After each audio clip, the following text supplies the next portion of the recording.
Geometry के बारे में बतला रहे हैं। सबसे पहले आपको समझना होगा कि बिंदु क्या होता है।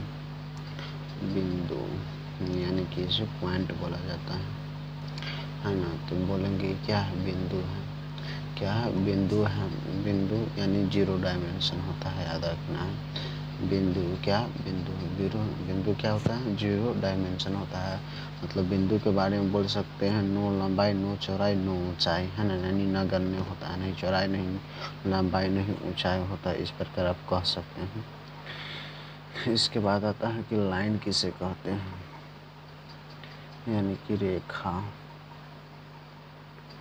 है ना। तो रेखा है यानी कि लाइन यानी कि रेखा। किरण किसे कहते हैं, इसे हम किरण कहते हैं। मतलब कोई भी, मतलब दोनों छोरे से अनंत तक हम बढ़ा सकते हैं, है ना। तो इसे हम लाइन कहते हैं, यानी कि रेखा कहते हैं। लाइन यानी कि रेखा कहते हैं, समझ में आया। इसके बाद आप समझिए कि रे किसे कहते हैं। रे यानी कि किरण, है ना। तो किसी मतलब यहाँ से इधर फिक्स है, एक तरफ बढ़ा सकती है, इधर फिक्स इधर बढ़ा सकते हैं। तो इसे क्या कहेंगे, किरण कहेंगे। समझ में आ गया।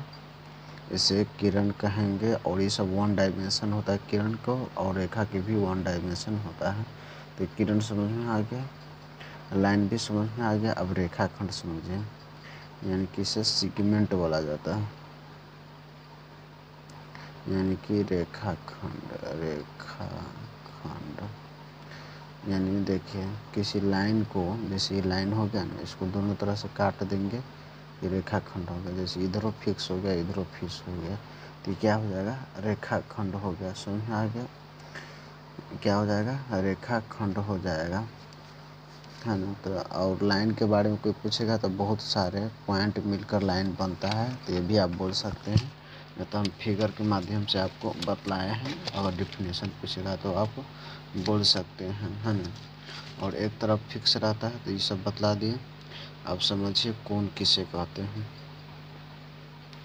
कोण मतलब कोण का मतलब सिंबल क्या होता है, चाहे फिगर क्या होता है, तो ये समझिए, है ना। 2 किरण, है ना, के मिलने से, किरण अभी बतला है, एक किरण हो गया, एक किरण हो गया, इसका ये बिंदु फिक्स हो गया। जो एंगल बनता है उसे कोण कहते हैं, यानी कोण का सिंबल ऐसे होता है। समझ में गया। मतलब 2 किरण के मिलने से जो मतलब कोण बनता है उसे क्या कहते हैं, किरण कहते हैं। समझ में आ गया किरण। अच्छा चलिए आप समझिए कि एक्यूट एंगल किसे कहते हैं, यानी कि न्यून कोण। न्यून कोण इंग्लिश में एक्यूट एंगल किसे कहते हैं, समझ में आ गया।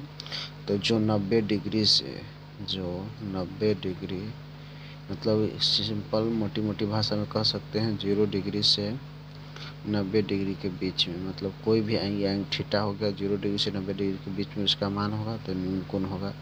इस पर से आता है समकोण कोण, समकोण, समकोण हो गया ना कोण, यानी कि राइट एंगल किसे कहते हैं, तो जिस थीटा का मान 90 डिग्री हो उसे समकोण कोण कहते हैं। समझ में आ गया। आप समझिए कि ऑब्टयूज एंगल यानी अधिक कोण किसे कहते हैं, अधिक कोण हो गया। तो अधिक कोण जिस मतलब कोई भी जिसका मान 90 डिग्री से 12 लेकिन 180 से छोटा हो उसे क्या कहते हैं, अधिक कोण कहते हैं। तो आप सिंपल इसको आप लैंग्वेज में लिख सकते हैं। हम आपको सीधा मतलब कि उसका कॉन्सेप्ट बतलाते हैं। आप इसको लिख सकते हैं कि वह एंगल जिसका मान 90 डिग्री से 180 डिग्री के बीच में हो उसे क्या कहते हैं, अधिक एंगल कहते हैं। अच्छा सरल कोण समझिए, स्ट्रेट एंगल, सरल कोण। सरल कोण मतलब जिस कोण का मान 180 डिग्री हो, थीटा मान एंगल हो, तो उसे हम क्या कहेंगे, सरल कोण कहेंगे। समझ में आ गया। इस पर से समझिए, यानी वृहत कोण यानी वृहत या विरुद्ध कोण भी कह सकते हैं, यानी रिफ्लेक्सिव एंगल, कोण एंगल, रिफ्लेक्सिव एंगल, है ना। तो देखिए वैसा कोण जो 180 डिग्री से 12 और 360 डिग्री से छोटा हो। 180 से 12 होना चाहिए और 360 से छोटा होना चाहिए। समझ में आ गया। उसे क्या कहेंगे, विरिहत कोण यानी रिफ्लेक्सिव एंगल। आप समझिए कि पूर्ण कोण किसे कहते हैं, यानी कंप्लीट एंगल। पूर्ण कोण, जिस कोण का मान 360 डिग्री हो उसे पूर्ण कोण कहते हैं। जैसे ये हो गया, समझ में आ गया। तो उसे हम क्या कहेंगे, पूर्ण कोण कहते हैं। पैरेलल लाइन, जब दो किरण आपस में क्या होता है, समांतर होता है, तो उसे पैरेलल लाइन बोल सकते हैं, जिसके हर मतलब इसके हर पॉइंट के बिंदु बराबर होना चाहिए, है ना। तो इसे समांतर रेखा कहेंगे। यहाँ 2 मीटर, तो यहाँ 2 मीटर कहूँ जाएगा तो 2 मीटर आएगा, तो इसे क्या कहेंगे, पैरेलल लाइन यानी कि समांतर रेखा। क्या कहेंगे, समांतर रेखा। समझ में आ गया, समांतर रेखा कहेंगे इसे हम। तो इसमें आपको कॉन्सेप्ट याद रखना है। देखिए, जैसे समांतर रेखा हो गया ना, अनंत तक इसको आप बढ़ा सकते हैं, और इसको हम तिर्यक रेखा यानी ट्रांसवर्स लाइन कहते लिख देते हैं। इसे तिर्यक रेखा कहा जाता है, तिर्यक रेखा कहा जाता है। समझ में आ गया। इसे क्या कहा जाता है, तिर्यक रेखा कहा जाता है। समझ में आ गया। तो देखिए, संगत कोण से बराबर होता है ए एंगल और ए एंगल। गौर से समझिएगा, ए एंगल और ए एंगल बराबर होगा। फिर समझिए आप, इस संगत कोण से बराबर होता है, इसी प्रकार ये दोनों बराबर होगा। समझ में आ गया। फिर इसी प्रकार आप समझ सकते हैं ये बराबर होगा अपने आप में। फिर इसी प्रकार आप समझ सकते हैं ये वाला बराबर होगा अपने आप में। समझ में आ गया। मतलब बराबर, अगर ये 20 डिग्री होगा तो ये भी आपका 20 डिग्री होगा। समझ में आ गया। अगर मान लीजिए अगर ये आपका 50 डिग्री है तो ये भी आपका 50 डिग्री होगा। तो इस प्रकार आप समझ सकते हैं। इसे क्या कहते हैं, संगत कोण कहते हैं, कोरस्पॉन्डिंग एंगल। कौन सा angle, corresponding angle, corresponding angle. समझ में आ गया। तो इस प्रकार आप मतलब इसको मोडिफाई कर सकते हैं, यानी बतला सकते हैं संगत एंगल। अल्टरनेट एंगल किसे कहते हैं, जैसे देखिए समांतर रेखा हो गया, ये तिर्यक रेखा हो गया, यानी तिर्यक रेखा हो गया। अल्टरनेट एंगल का मतलब ये वाला, ऐसे समझिए, अगर ये आपका 20 डिग्री है तो ये भी आपका 20 डिग्री होगा। समझ में आ गया। ये आपका 50 डिग्री है तो ये भी 50 डिग्री होगा। अगर ये आपका 20 डिग्री है, 30 डिग्री है, तो ये भी आपका 30 डिग्री होगा। तो इसे हम क्या कहते हैं, अल्टरनेट एंगल यानी एकांतर कोण कहते हैं। क्या कहते हैं, एकांतर कोण कहते हैं। यानी ये 50 है तो ये भी 50 होगा, तो इसे हम एकांतर कोण कहते हैं। और ये दोनों भी बराबर होगा। अगर सही से कीजिएगा तो एकांतर कोण से ये भी बराबर होगा। क्या होगा, बराबर होगा 6। तो चलिए, ये एकांतर कोण समझ में आ गया, मतलब तिरछा तिरछी, ऐसे ऐसे ऐसे ऐसे, ये वाला इसके बराबर होता है। चलिए, वर्टिकल एंगल समझिए, यानी शीर्षा विमुख कोण। शीर्षा विमुख कोण किसे कहते हैं, समझ में आ गया। तो देखिए, जैसे ये हो गया तो ये 20 डिग्री होगा तो ये भी 20 डिग्री होगा। क्या होगा, 20 डिग्री होगा। अगर ये आपका 30 डिग्री होगा तो ये भी 30 डिग्री होगा। तो ये आप इसे क्या बोलते हैं, वर्टिकल एंगल यानी शीर्षा विमुख कोण, वर्टिकल एंगल। चलिए, तो समझ में आ गया। एक एकांतर कोण, अल्टरनेट कोण, मतलब उसी को कहा जाता है। चलिए, और इसमें आपको समझना है थोड़ा त्रिभुज के बारे में जानिए। सबसे पहले देखिए, इसको 180 डिग्री, इसका मान पूरा 180 डिग्री का होता है, 180 डिग्री ऐसा रहेगा तो 360 डिग्री, मतलब पूरा में आ जाएगा तो 360 डिग्री हो जाएगा। तो ये समझ में आ गया।